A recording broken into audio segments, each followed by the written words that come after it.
Fonko lammi wajjumayyana dantaru fara hoke sabana. Fonko lammi wajjumayyana dantaru fara hoke sabana.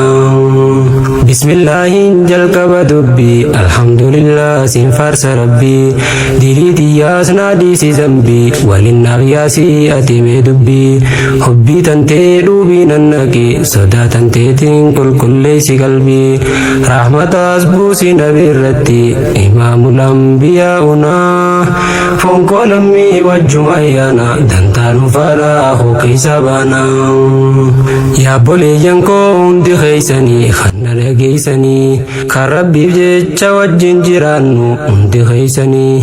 kan fayyaa fi nagayumaan as nu geeysanii bara naannoytee kan fuulduratti achi deemtanii alhamdulillah jiimee hundi keeysanii rabbi faarsinaa as gayuu tanaaf lubbuu tanteetiif tiyyaan hin ja'a baga geeysanii oomishtoota fi dargaggoonnini asiif achittis ni milkooytanii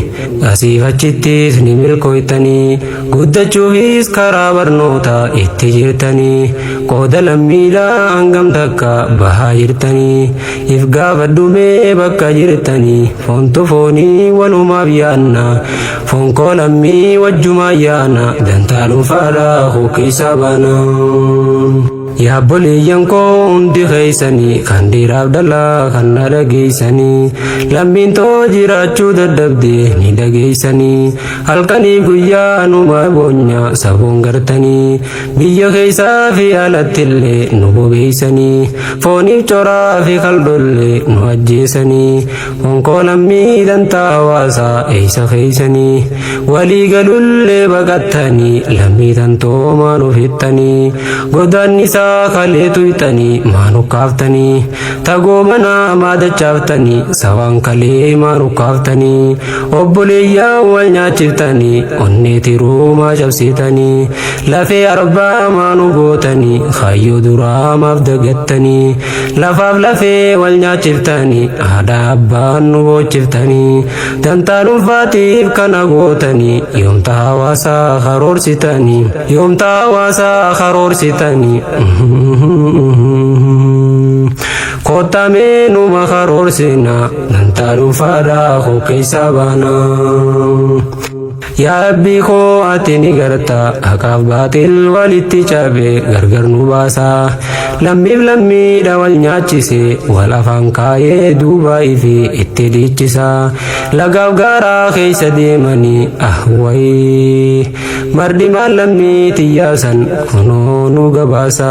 haadha ilmaan achi qabdu tanaa yaachisee yaadaan dhamaasa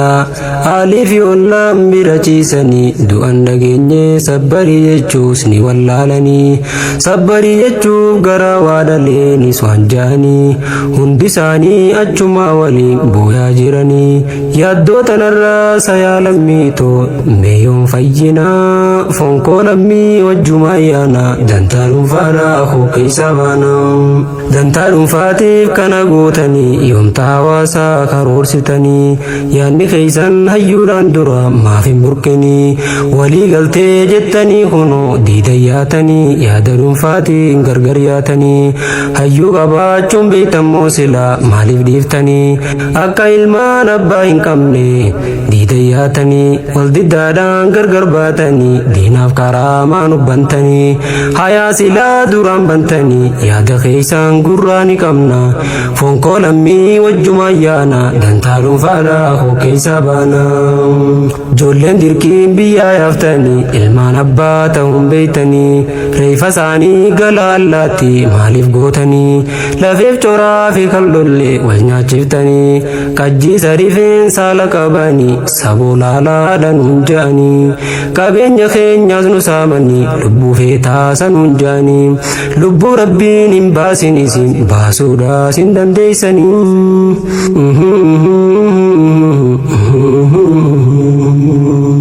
waraabessi reetoo nyaate wayyaa tantee tittisni kuute